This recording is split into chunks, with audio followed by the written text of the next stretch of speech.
The Levante is the first SUV from Italian carmaker Maserati. Named after a Mediterranean wind that's set to change from mild to gale force in an instant, the Levante delivers strong power and sharp handling. It's a viable class competitor let down only by some obvious interior cost-cutting measures. It offers a luxe feel and a sporty driving experience, and its top-spec Trofeo model offers a rumbling twin-turbo V8 and plenty of power. While the Levante is not the quickest or the most powerful performance-oriented luxury crossover, it certainly plays one of the better soundtracks. Open the Levante's hood and you'll find either a twin-turbo V6 or twin-turbo V8 engine, the latter of which pumps out as much as 580 horsepower. Climb inside and you'll notice that Maserati has dressed the cabin with plenty of fineries, including optional leather and silk upholstery from famed fashion house Ermenegildo Zegna. Highs, design flair to spare, exhaust sings operas, top models kick-ass V8.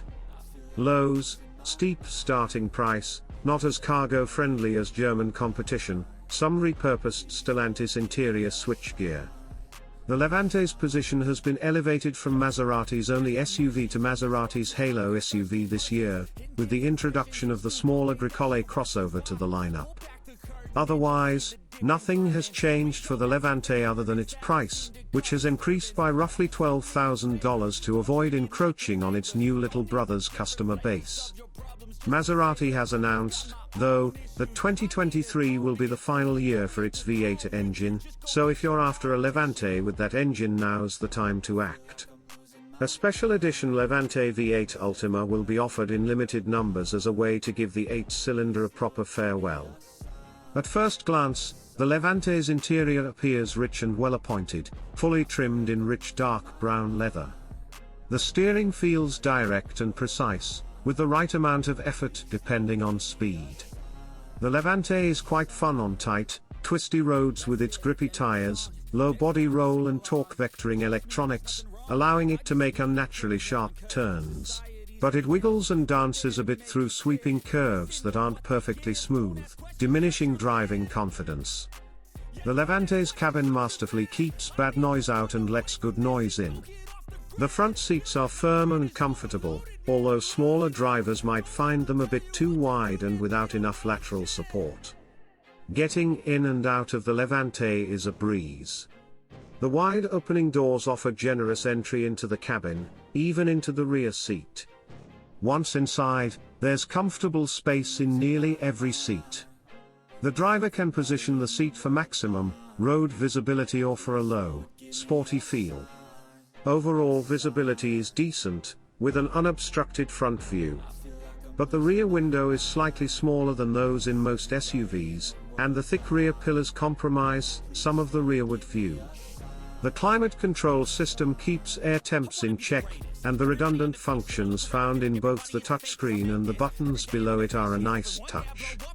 Open pore wood trim, a leather-covered dashboard, tasteful chrome accents, and the traditional Maserati analog clock all give the Levante a classy, old-school luxury ambience. Looking closer, however, reveals parts that are obviously shared with other Stellantis brands, for example, the window switches, wiper control stalk, and ignition button are the same as the Jeep Cherokee's, which is a disappointment. The controls function intuitively, though, and better than some of the ergonomically questionable examples Maserati has come up with on its own over the years. Speaking of ergonomics, the driving position in the Levante is comfortable and set up for spirited motoring. Like a pair of Versace stilettos, the Levante puts a big emphasis on style. Its cargo area still accommodated a respectable number of our carry-on suitcases, 8 behind the rear seat, 19 with the rear seats folded, even as others in this segment fared much better. Park them all side by side, however, and the Maserati's design bravura overshadows the practicality of its rivals. Maserati's infotainment interface displays brilliantly on the Levante's 8.4-inch touchscreen.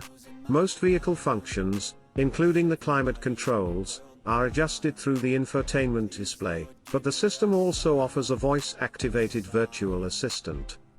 Navigation is standard, as is Sirius XM satellite radio, Apple CarPlay, and Android Auto. A wireless charging pad is also included. Although an 8-speaker stereo system is standard, buyers can upgrade to either a 14-speaker Harman/Kardon setup or a 17-speaker Bowers & Wilkins system. A few driver assistance features are standard, and other more advanced tech is optional across the range. Key safety features include standard automatic high-beam headlamps, standard blind spot monitoring, available automated emergency braking. The 2023 Maserati Levante is a luxury performance SUV available in 4 trims: GT, Modena, Modena S and Trofeo. The GT and Modena versions are powered by a turbocharged V6 engine, while the Modena S and Trofeo come with a powerful turbocharged V8. All models are equipped with an 8-speed automatic transmission and all-wheel drive. Numerous appearance and tech options can be had on their own or as part of a package.